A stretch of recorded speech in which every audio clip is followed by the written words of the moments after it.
Downtown Grand Rapids, Inc. Please stay tuned, and we'll see you shortly.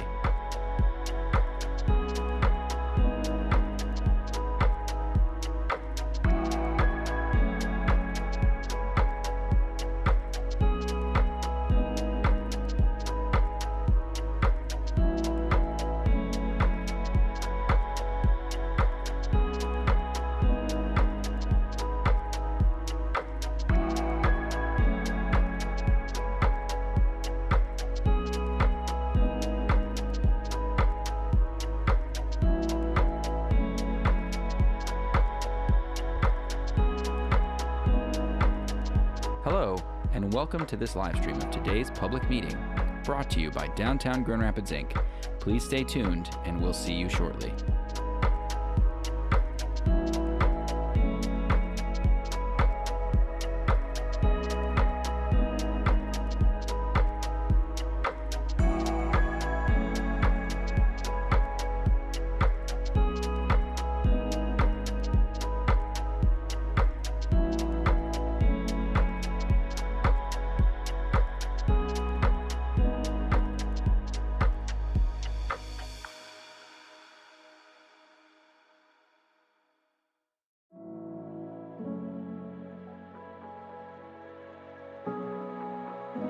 Hello, and welcome to this live stream of today's public meeting, brought to you by Downtown Grand Rapids, Inc.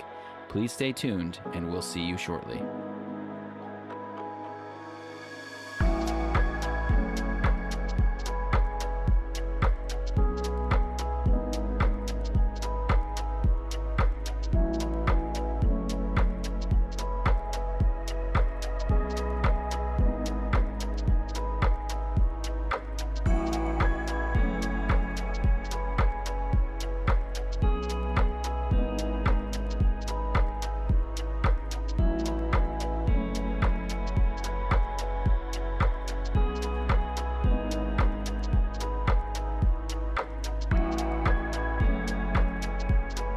Hello, and welcome to this live stream of today's public meeting, brought to you by Downtown Grand Rapids, Inc.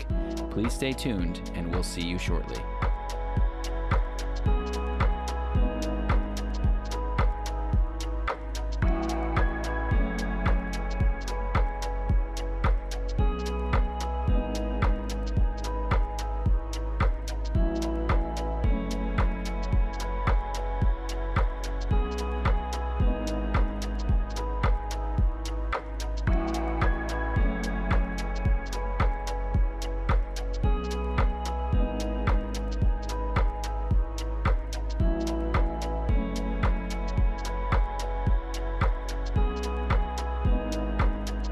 Hello, and welcome to this live stream of today's public meeting, brought to you by Downtown Grand Rapids, Inc. Please stay tuned, and we'll see you shortly.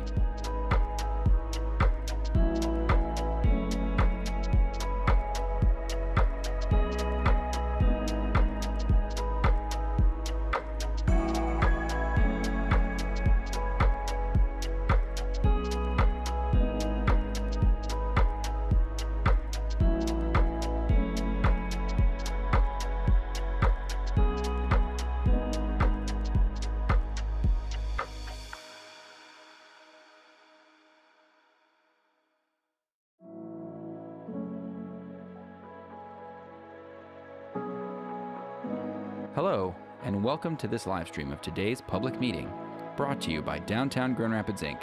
Please stay tuned, and we'll see you shortly. It is 9 o'clock.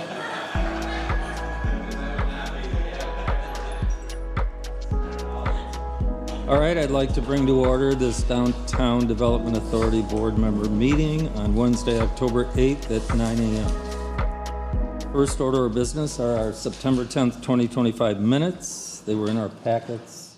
Are there any comments or correction? Move adoption. Support. All right, all in favor say aye. Aye. Any opposed? Next are the financials. Good morning. Aye. Hi, Nora. Good morning, everybody. So these are the financials as of August 31st. The authority's balance sheet on statement A indicates the authority's in a strong position financially, sufficient pooled cash to support expenditures for FY26 and beyond. Statement B includes revenue reserves of $52,831 for pending 2025 property tax appeals. And Statement E indicates that all bond proceeds for Lions Square and Amphitheater have been fully expended. Another note I wanted to make was on these statements, you'll see that the tax increment revenues are not reflected here. They're still being processed. They're in the final stages with Treasury, so once those are finalized, those should be posted. The estimates for FY26 are $11,111 and $780. In our oh, sorry, 11 million. Yeah, sorry. What happened to the taxes? And I think I did note our worksheet includes a 15% preliminary rebate adjustment, so that leaves just over $9,445,000 for projects. So as of August, the authority has spent 11.2% and 11.6% of budgeted appropriations. Statement A reflects the pooled cash, strong assets. Statement B shows your budget to actuals as of the end of August with a strong fund balance. Statement C is the project expenditures. July and August are consolidated. And Statement D reflects the expenditures for July and August that we would seek for your approval on. And then I believe there's Statement E reflecting the, reflecting the capital improvement bond funds as they stand. So I can take any questions if there are any. Any questions? All right, then I would entertain a motion to approve Statement D's expenditures. So moved. Support. Okay, all in favor say aye. Aye. Aye. Any opposed? All right, motion carries. Thank you very much. Thank you very much. As a final note, Tricia wanted me to say that she misses DDA meetings, and when she's not busy, she will come back and sit in on time. You're doing a great job. She is welcome. These are complicated financials, so. Thank you. All right, next is 45 Ionia parking lease agreement. Mr. Kelly? Yes, thank you, Mr. Chair. This is a bit of administrative cleanup related to the Area 3 parking lot down by the Van Andel Arena. A lot of info in your packet, but admittedly it's a bit confusing, so I'll kind of attempt to summarize it. But maybe just to start with the end, the ask to you is twofold. One, to terminate a 2009 development agreement, and then secondly, enter into a lease agreement with the current owner of Area 3, 45 Ionia Associates. So, quick background, this predates, I think, everyone in here, but back in the 90s, DDA played land assembly agent to facilitate construction of the arena. That included them taking ownership of various parcels in this vicinity, so we still hold title to the arena area. We formerly owned Area 1. We formerly owned Areas 4 and portions of 5 that now are Studio Park. And then we also own most of this block on Ionia, which currently includes the Bank of Holland, and then the portion we're talking about this morning is Area 3. So in 2006, the DDA sold the property to Tall House Development Incorporated to facilitate a mixed-use development. That project did not move forward, and Tall House as an entity dissolved. Prior to their dissolution in 2009, they sold it to 45 Ionia Associates, the current owner, who's an affiliate of RDV Corp. And so since 2009, we've had a development agreement in place that's been controlling and sort of dictating how the parking lot has been managed. The development that's proposed in that agreement is not going to move forward, as you may have guessed by now. And so in order to keep the parking lot in operation and useful, what we're proposing is terminating the current agreement and then entering into a new lease. The term of that proposed lease is for a period of 10 years, and the structure would be the DDA would pay monthly fee of $4,200 a month, And in order to cover that, we would now be in the position to receive the parking revenue. Currently, it goes both to the owner and to the city. Now the DDA will come in, collect revenue, be able to pay down the lease agreement, and then what's left over would be available for non-tax increment revenue and projects. I think two other things to mention that are worthwhile. One, the Van Andel alley improvement is going to require an easement over this area because of some of the improvements that we're proposing. The owner is open to that, and that will be incorporated into the lease. Secondly, they have committed to reviewing future development plans with the DDA. We expect, as with pretty much every development that's occurred in downtown over the past 20 years, that there would be a future development agreement required. Short of that, they are committed to reviewing the plans with the board so that we have input on the future development that goes forward. I think that's my summary. Maybe a few questions that folks have. Happy to entertain those. Yes, Robin. Thanks, Chair. I do remember this development. It was condos, mixed use, right? Yeah, I think it was initially, and then it was going to be a hotel for a Yeah. period of time, and then those right. both fell through. So my one concrete question is, so 10-year lease, but if by chance there is a proposed development, let's say 5 or 6 years from now, as we continue to see growth in South Arena, I'm assuming that we can move forward with the development Yeah, there despite would having be a a 10-year lease. provision within the lease that, well, with 60-day notice, it could be terminated and a development can move forward. Okay, thank you. Yep, and that I should, if I didn't say, that is certainly the long-term plan still. They do want to have a development there. They just don't have a project that's moving forward at this time. Yes. I assume based on, you said, you referenced surplus, that the parking revenue is modeled to exceed the lease. So this is a net asset Yes, to the DDA and to the taxpayers of the. absolutely. Yeah, it's obviously it's based on actuals, but last year this parking lot gross revenue was around $400,000. We're looking at net to the DDA somewhere between $200,000-$250,000. So. Are there more of those deals available? We're always looking. I will. Oh, Yes. go Yeah, ahead. you said the revenue is currently split between the city and the owner.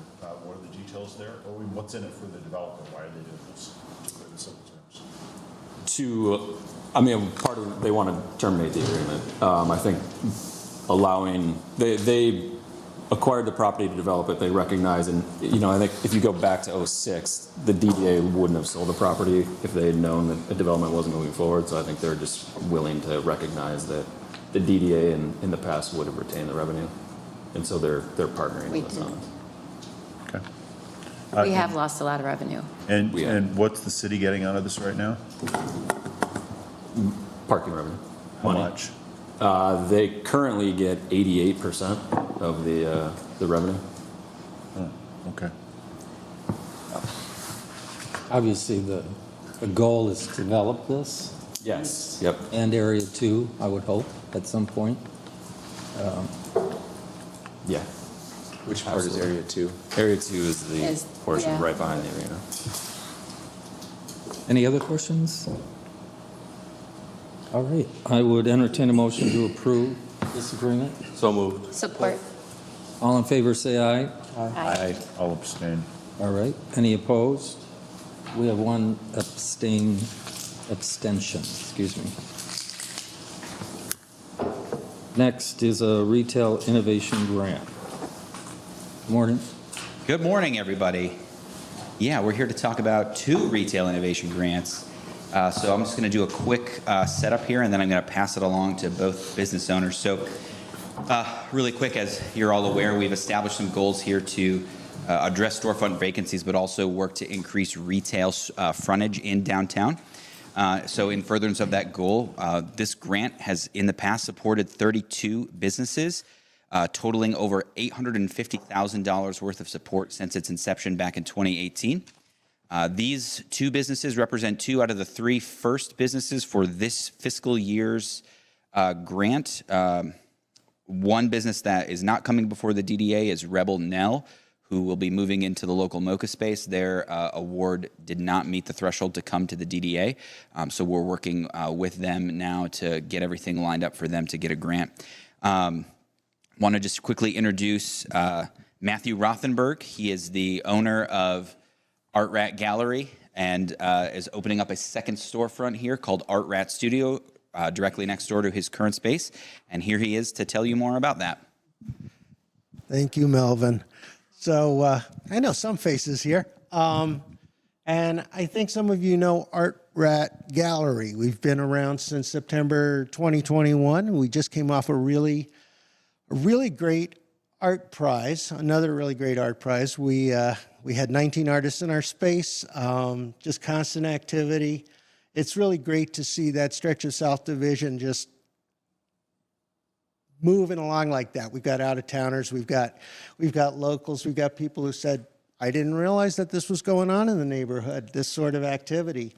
And that's really that's central to our philosophy. It's not just about the stuff on the walls, it's about the community that's coming through and engaging. So Art Rat Studio is a separate effort, but connected to Art Rat Gallery. What we intend to do with the space that we expanded into in September 2024, in time for that art prize, we want to focus there on workshops, on classes, on art supplies. We're working toward getting a regular base. We already have a lot of folks who are coming in to use our free art bar. We already have Art Rat's Art Bar, which we put out a sample of our art supplies, and everybody is welcome to come in whenever they want, well, when we're open, and do projects. So Art Rat Studio is, we're sort of officially thinking about launching it in January when we get our ducks in a row. We're regrouping after Art Prize and ramping up into the holiday season now. But the core offerings will be classes. We're going to offer classes and workshops. We're going to be offering like group activities so people can come in and make art. We're going to focus in there on selling art supplies, which is, they're in short supply on this side of the river downtown. So making art supplies accessible for the students, art students who are downtown, for professional artists, for enthusiasts, and as well as kids. I'm really happy about how many kids we have in. Those are our focus targets. We've got, yes, we're looking at students, and we're also looking at visitors. Right now, we've started a relationship with Hyatt Place that I think is gonna, it's a nice test bed. We're seeing about promoting events, or promoting the opportunity for people to come in. Like, let's say you have a bridal party or something, or you've got, a group of like-minded people coming in for a conference, and they can come into our space and they can create, and they can come away with something. Big part of our value prop, our revenue prop, is that we're going to supply materials for these things.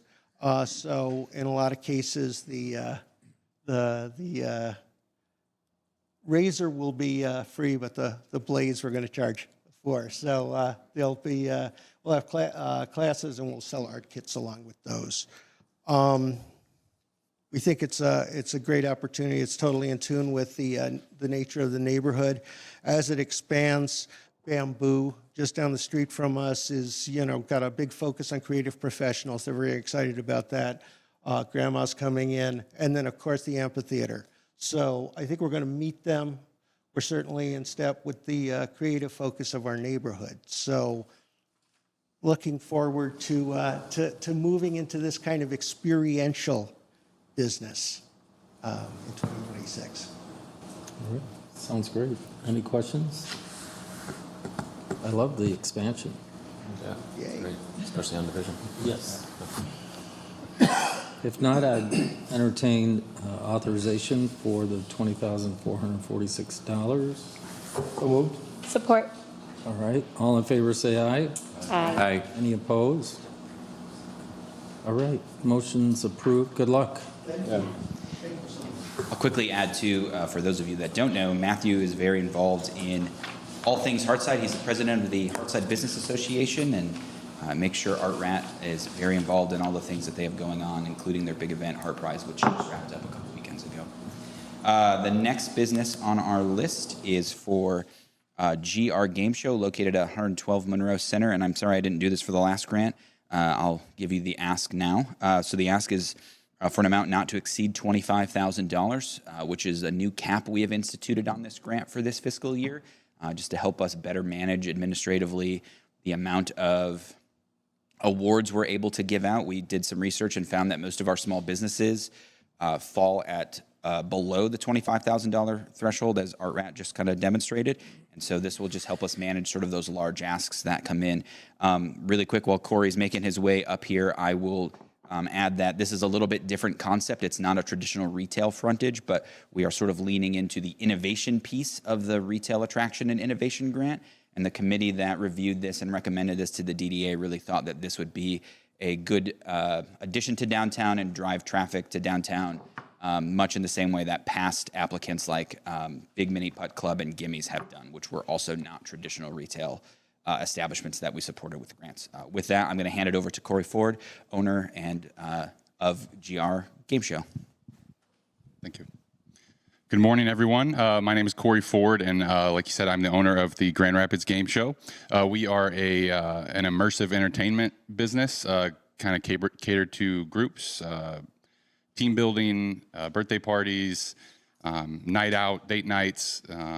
And basically what it is we're going to put together about an hour, 90 minutes worth of game shows for you and your group to participate in. So all the famous ones you know, Jeopardy, Wheel of Fortune, Family Feud, Fear Factor, Survivor, anything you've seen on TV, we have a version of it. And then also my past is I've designed, for the past 15 years, I've designed and developed escape rooms all over the country. So I make my own games, I invent my own puzzles. So you're going to see a lot of innovative stuff in there that you've never done before.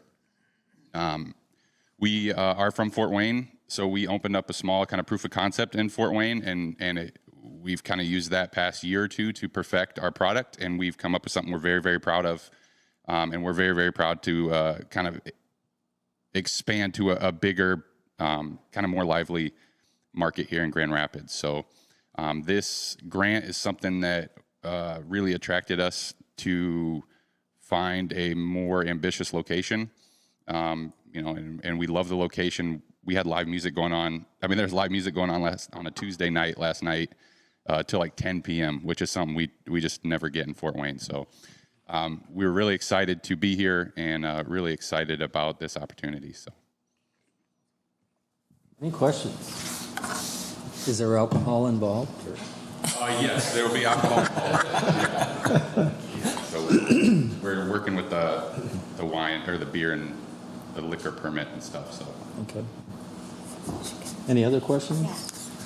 I just have a question followed up with that. Are you seeking a DDA license? A development liquor license? I'm not sure yet. Okay. Probably. Okay. We should make sure you know about that opportunity as well. Yeah. Good. We want you to be successful, so this is great. Yeah. Any other questions? Along those lines, would that come to us? I imagine it would, right? Yeah. Initially. Yep. Yeah. Initially comes to us, and then it goes to the city before the state. Anything else? I would entertain a motion to approve. So moved. Second. All right. All in favor, say aye. Aye. Any opposed? Can we have a retreat there, this board? Yeah. Play a little Family Feud? As long as there's no sharp objects. That's right. Family Feud. All right, next, you're still up, Mr. Elledge. Me. It was wayfinding last month, so it must be trees this month. Exactly. That works out, I think. Yes, our typical fall request to plant trees. So we have been working with Friends of Grand Rapids Parks for a number of years now, continuing to work with them. So as you probably recall, we hit our 10% goal last year, a year early. High five to all of us. But we still recognize the value and importance of not only planting trees in downtown, but maintaining the canopy that we have. And so continuing to work with Friends this year, contract with them is to plant 100 trees for the year. So 50 in the spring, 50 in the fall. And of the 50 trees we have scheduled to be planted this fall, 37 of them will go in tree wells in the right-of-way to replace missing trees. Additionally, as part of this work, they'll maintain all the trees they plant under this contract for 2 years, just like they have for all other contracts for us. And they'll also be working to update the urban canopy inventory, which they do for us about every other year. This will be especially helpful for us this year as we start to moving into more of a maintenance and operations mindset for the trees. Before we were wholesale planting as many trees as we could to kind of meet that goal, but now it's time to really focus in on maintaining the health of the urban canopy, and so they're going to help us prioritize maintenance, look at things that we need to do. Some of that stuff we've already been getting into in this last year, but this will help kind of kickstart that for the next couple of years. The ask for you today is for an amount not to exceed $111,000 to plant these 100 trees, and Friends will maintain them for 2 years, as well as provide an update to the urban canopy inventory. And with that, I'm happy to answer any questions you might have. Any questions? Yes. Oh, Mayor has one. Yeah, I just didn't know whether what your criteria is. I saw it was primarily replacing dead trees. So in the past, we were really focused on planting trees to reach the infrastructure threshold to get 10% canopy growth. We're really focused now on maintaining that infrastructure, and so a lot of that effort is focused into replacing right-of-way trees. So the trees in the little 5x5x5 square box that are in the sidewalk, those have a high morbidity rate, and so we're focusing a lot of efforts on replacing dead trees, removing stumps, and replanting those trees. Okay. Have you given any thought? Lots of studies show the closer you get trees to the streets, the slower people go.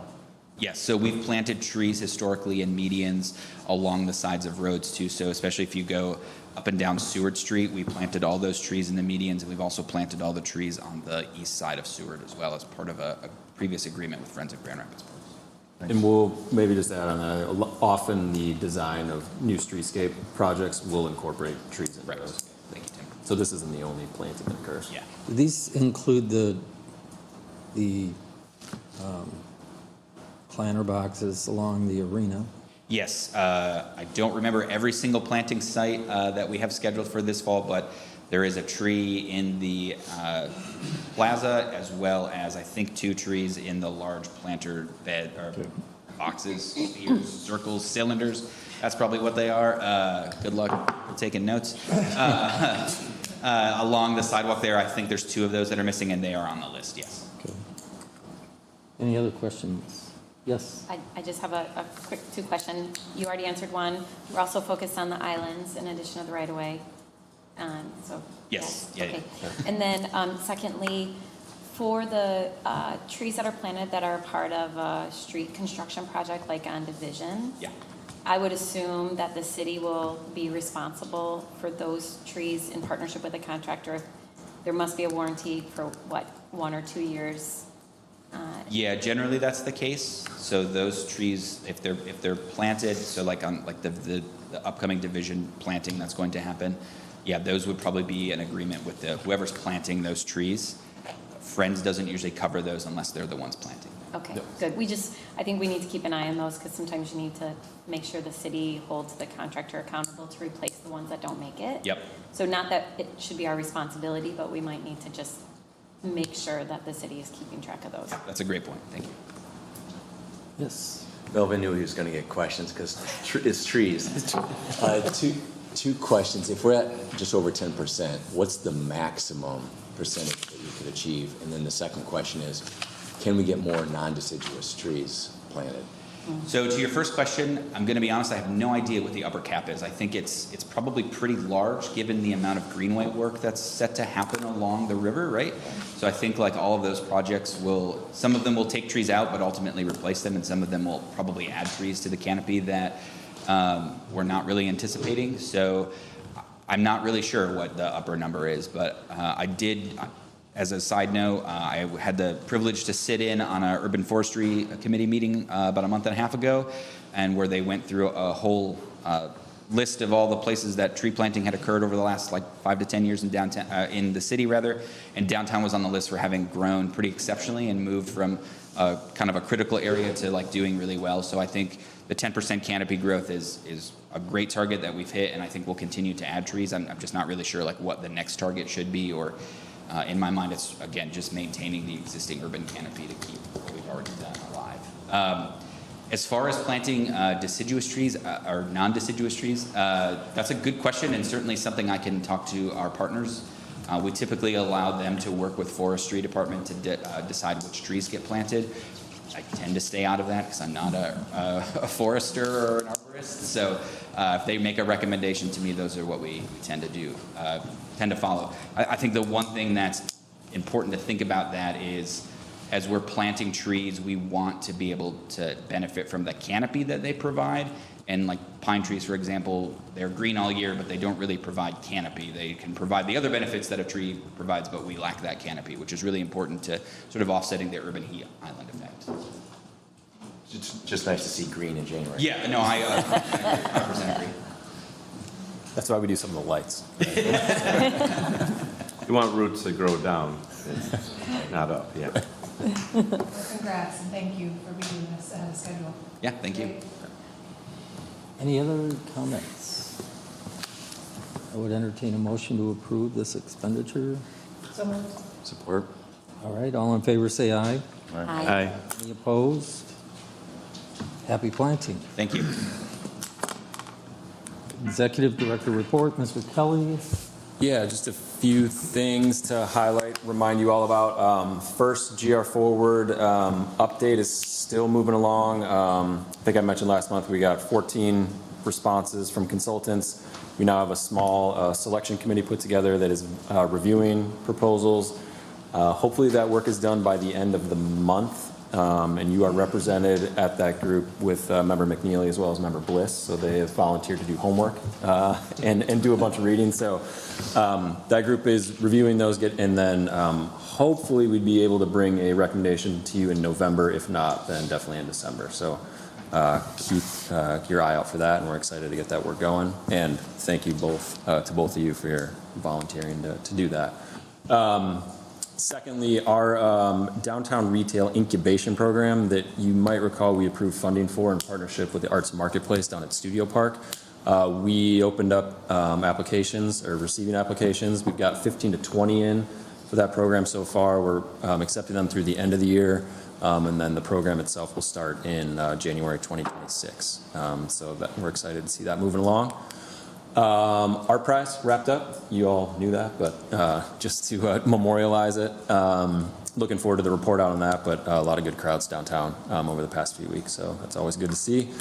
And then just a couple of highlights. We broke ground just outside of our DDA boundary, but part of our Greenway Trail, Oxford Trail, last Tuesday. A few of us were out there throwing dirt around.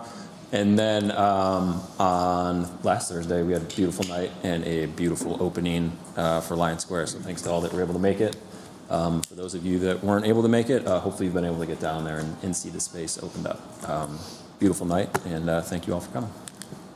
That was it. Any questions for Tim? All right, we'll move on to public comment. Anyone in the audience would like to speak? Now is your opportunity. Seeing none, board member discussion? Yes. I just wanted to mention one thing, and that is that all the ribbon cuttings and groundbreakings have a common theme. They tie into the Grand River Greenway. Mm-hmm. And so I actually went to one in Wyoming a couple Saturdays ago for the pedestrian bridge. It's phenomenal. Check out their website or drive under it at night. It's lit. It's amazing. And that ties into the Greenway through Plaster Creek eventually, and also the Oxford Trail. So I think it's cool to start making all these connections in what is going to be a phenomenal asset. Well said. Yes. Anybody else? Yeah, Yes. I'll keep banging my drum that I think that activation's the question. Like we are really I just had a review of our city performance, and our parks don't think about activation. They still don't think, they think about programming. They don't think about use. So I'm going to continue to bang the drum on that on the river. Like, looking at it is not going to happen. We need people to be able to do stuff on it. Amen. Yeah. Luis? Just a small comment, I don't know if you guys saw, but the Second Vibes, to whom we gave a retail innovation grant a couple years ago, won the juried prize for our prize, the grand prize. So it was really good to see one of the businesses that we've supported make some pretty big leaps in just a couple of years. Yeah. Yeah, thanks for bringing that up. Yeah. Yes, sir. Can I bring up one, so business community rumbling I've heard is, gee, could you do more weeding? And looking at our downtown ambassador stats, that jumped out at me. The weeds abated number is about a third, and I don't know, and it says year to date for both 24 and 25, so I assume that's comparable periods. And the number's about half what it was the year before, so I don't know, I don't want to read too much into that data point. Nor do I want to read into the anecdote that I abated a fairly mature tree myself under the underpass coming over on Ottawa. The other day I was coming back from the Corwell complex, and I walked up the side of an overpass to take out a bush that had been there for at least a year, poking out of the concrete. So I don't know, that may be something we want to focus in a little bit more on. Cleanliness may not be next to godliness, but it's probably next to attracting businesses. Yes. We can, if you're seeing or hearing of specific areas that need addressing, definitely let us know. And assuming they're in our improvement district area, we can remediate them. Yeah, it just kind of depends on the area, but that's certainly work the ambassador team's out there doing.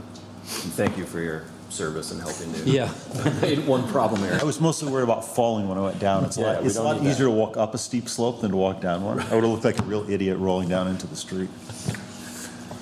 Anybody else? Yes. Yeah, Chair, I'll just add two things. One, thank you to the mayor and the city commission for approving the funds for the 1615 Monroe North, which was needed for the Leonard to Ann Trail. I think for this body and all of us that have been involved with the Greenway, I really want to make sure that we continue to push the city, especially with some of the changes in the engineering department and parks department. We need to get those bids out for Leonard to Ann, like ASAP. It was supposed to be September and then October, and so that needs to stay on our radar as a priority. And then also really making sure that we're staying on top of the River's Edge work in front of the amphitheater and making sure that that contractor is done on time so that there is, when we go to open the amphitheater, we don't have all that construction on the River's Edge. That was part of the bid, and I think the city needs to hold them to that. And so again, I think the collaboration with the city is really important, but with some of the leadership changes over there, I think we just have to stay on top of them to make sure that they're meeting deadlines and continue to have a sense of urgency so that these dollars are able to be spent by the end of next year. We are in the home stretch. We're in the home stretch. Yeah. Knock on wood.